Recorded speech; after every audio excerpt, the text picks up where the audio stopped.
Assalamualaikum besti-besti Luf-Luf Indonesia kesayangan si akunya. Jumpa lagi di Viral for Justice dengan hashtag kita usut tuntas korupsi TPPU Asabri, save potongan gaji TNI Polri Asabri dari korupsi dan TPPU. Indonesia bongkar usut tuntas korupsi dan TPPU Asabri, selamatkan potongan gaji prajurit TNI Polri dari korupsi dan TPPU di Asabri.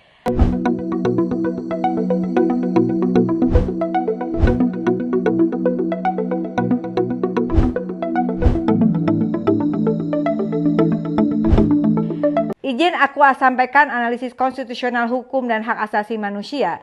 Saya mencermati berkembangnya proses penegakan hukum yang berkaitan dengan dugaan tindak pidana korupsi dan atau tindak pidana pencucian uang TPPU dalam penanganan perkara PT Asabri Persero. Indonesia dalam negara hukum sebagaimana ditegaskan pasal 1 ayat 3 Undang-Undang Dasar NRI tahun 1945. Setiap proses hukum harus wajib dibuktikan secara transparan, profesional, independen, dan berdasarkan alat bukti yang sah dengan tetap menjunjung tinggi asas praduga tak bersalah dan due process of law. Dengan ramainya kasus dugaan TPPU Asabri yang lagi ramai ini, maka menurut saya harus dijelaskan kepada publik, sampai belepotan nih, adalah apakah dugaan TPPU tersebut merupakan pengembangan dari tindak pidana asal korupsi PT Asabri yang lalu atau justru berkaitan dengan proses penyitaan, pengelolaan, penampungan, pelelangan, dan eksekusi aset hasil rampasan oleh Kejaksaan Agung. Perbedaan konstruksi hukum ini akan menentukan arah pembuktian sekaligus akuntabilitas penegakan hukum. Saya mengingatkan ada putusan Mahkamah Agung terhadap Isa Rahmatarwata 25 Juni 2026 yang menjatuhkan pidana terhadap Isa 2 tahun dan denda 200 juta. Ini menegaskan bahwa penyalahgunaan kewenangan regulator melalui keputusan administrasi negara dapat menjadi tindak pidana korupsi. Nah, Indonesia, saya ingatkan kembali, perkara Jiwasraya ada penyalahgunaan kewenangan oleh Isa antara lain berkaitan dengan penerbitan surat nomor S.10214-BL-2009 tentang pencatatan produk asuransi baru Super Jiwasraya Plan dan ada persetujuan financial reinsurance.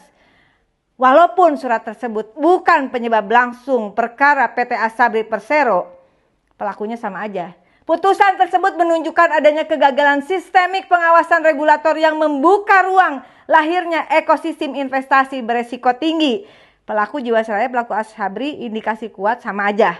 Nah, perkara Jiwasraya mengakibatkan kerugian negara sekitar 16,81 triliun, Asabri sampai 22,78 triliun. Jadi total mencapai 39,59 triliun. Hal ini lebih dari sekedar kerugian keuangan negara. Saya kasih catatan bahwa perkara Asabri menyangkut dana amanah jaminan sosial prajurit TNI dan anggota Polri dari potongan gaji prajurit TNI Polri.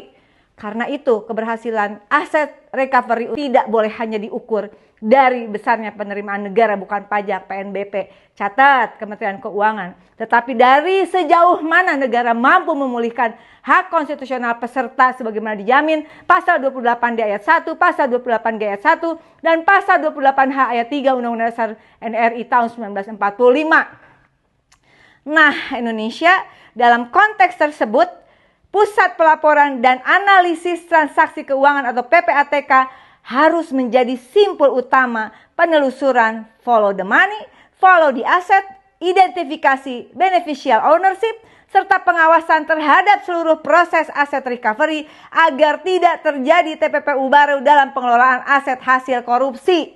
Kagak beres-beres kalau muter-muter di korupsi, disita di korupsi lagi, Masya Allah. Dengan ini saya merekomendasikan, pertama, mendukung Presiden Republik Indonesia Pak Prabowo membentuk evaluasi nasional tata kelola aset recovery, melibatkan Kejaksaan Agung, Kepolisian Negara Republik Indonesia, PPATK, Kementerian Keuangan, Otoritas Jasa Keuangan, dan Badan Pemeriksaan Keuangan.